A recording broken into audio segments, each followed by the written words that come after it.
Hi, I'm Courtney. Welcome to our garden where today I'm going to show you some ways to spend less time and effort thinning your carrots.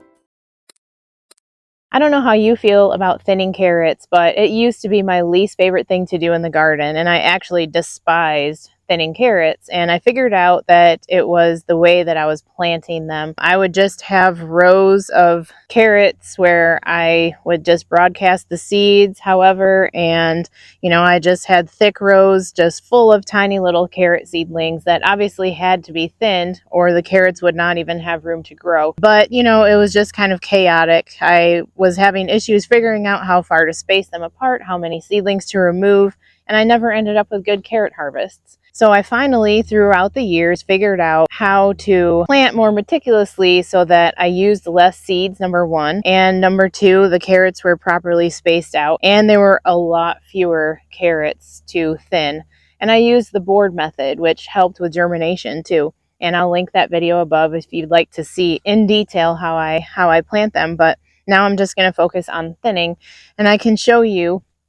Here's one row. This is actually bare because unfortunately deer got into the garden and they trampled some of my carrots. So when I was thinning, I tried to transplant to try to fill in the bare spots. Some of the seedlings that I thinned out, I tried to plant to see if it would work, and this was a few days ago and it's still kind of wilty, so I might plant a few more in here just to see if it'll work, but it's kind of an experiment. It's probably not going to work because carrots are a big taproot and they do not like to be disturbed and then transplanted, so it'll be lucky if it turns out. But anyway, that's that right there.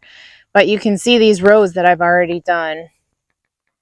These carrots are thinned nicely now, so they've got plenty of room to grow. These are Danvers carrots, and there are a few inches approximately between each one. I usually wait until the carrots are a little bit bigger, at least 6 inches tall, to thin, because I find it just to be easier that way. And I also wait to pull weeds too, because when the carrot seedlings are really tiny and I pull weeds out, I often disturb the little tiny seedlings and pull some out accidentally. I just find it a lot easier to weed this way. So the weeds are a little bit bigger, as you can see. And I'm just going to go in here and pull weeds before I start thinning the rest of these carrot rows. We've had a really dry fall here in upstate South Carolina, and so these soaker hoses really help with consistent watering, which carrots really need. And I can show you the video about the RainPoint system that I have attached to these soaker hoses, where I can precisely schedule watering plans. I have one in the broccoli bed too, but carrots, when they're young, they require about 1 inch of water per week, and then when they mature, it's more like 2 inches per week. So with the RainPoint system, I can precisely schedule watering plans based on the watering amount that I would like to give these carrots to. I'm just going to finish weeding here, and then I will show you more close-up detail of thinning. These weeds are bigger, and the carrot plants are also bigger. They choke out some of the weeds, and I'm actually going to end up mulching in between these beds when I have the carrots all thinned.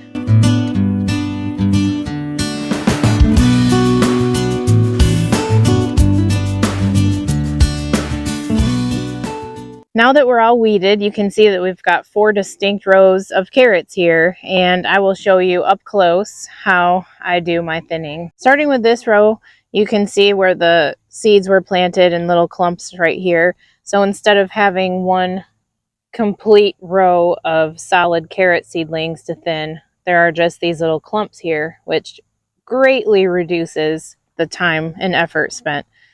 This right here, there are little ones that I'm going to take out.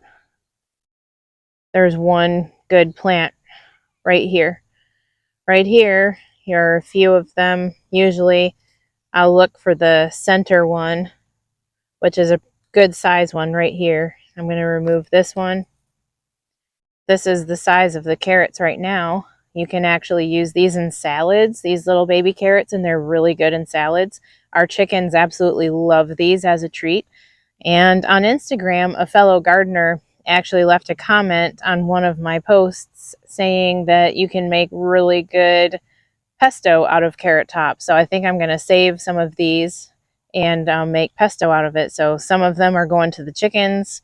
These are probably going to go in salads. And then I'm saving some of these to make pesto. There, I just removed the other two right here that were surrounding this center one right here, which is a good size. And then I kind of just tap the soil back around it. Going on to the next one. Just going to remove these. I'm going to remove this nice center one and then done. And they're almost exactly a few inches apart here.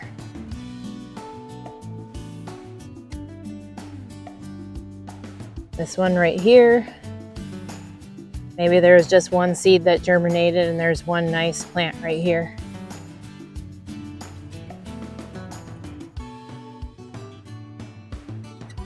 And done.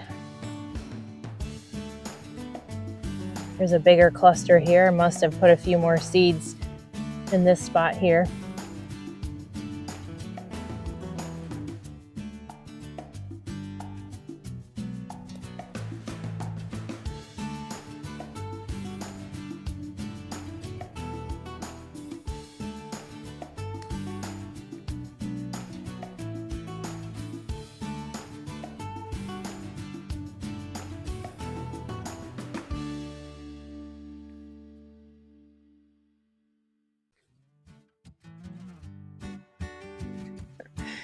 That was just the neighborhood kitty that climbed over the fence.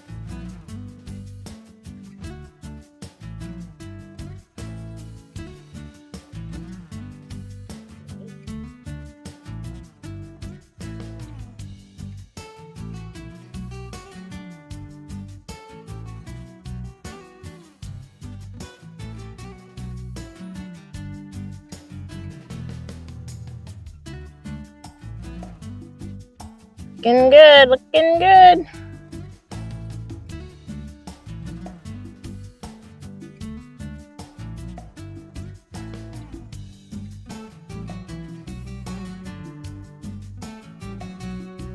Thinning is complete, and it maybe took a half hour, 45 minutes to thin this 4x8 raised bed with 4 rows of carrots. And it was just so much easier, if not satisfying, to thin these the way that they're spaced out, and the carrots are bigger, so they're much easier to pull out. Plus, we've got all these delicious greens to make pesto with and baby carrots to have in salads, so nothing goes to waste. This is December 1st, 6 weeks after thinning and 12 weeks after planting. Everything always fills in nicely and there are very little weeds because they're basically choked out. You can tell these Danvers carrots are almost ready to harvest just by looking at them. If you slightly move the surface of the soil, you can check on them. I'll actually leave these in the ground until I'm ready to harvest this winter because it acts like a refrigerator, keeping the carrots just perfect. They'll also become sweeter after being exposed to freezes. This is such a great time to harvest carrots because of this. Thank you for watching. Wherever you are in your gardening journey, I hope you enjoyed this video and I hope you'll join me again in the garden. Please don't forget to hit the like and subscribe buttons.